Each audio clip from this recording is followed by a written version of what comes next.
my classes have to have fun because I like fun, and I think that most humans do.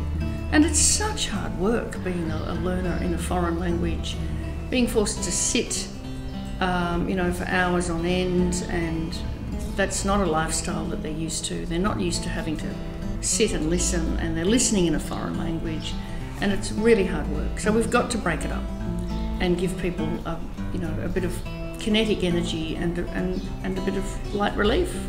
We come from a culture where children go to school and start formal learning from 5 years old, and teachers have, by the evidence of their degree, they have been successful in the system.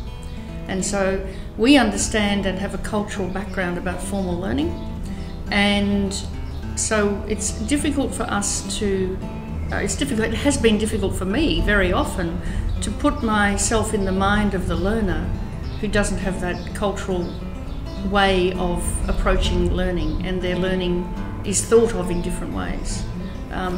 So I think it is hard work because we make so many assumptions about shared understanding. We just assume that if we, for example, we assume that if we give a person a sheet of paper and a pencil, they'll know that we expect them to pick up the pencil and start at the top. And that's what we want them to do. And why should we assume that? It's only shared knowledge for people who've been doing it for a while.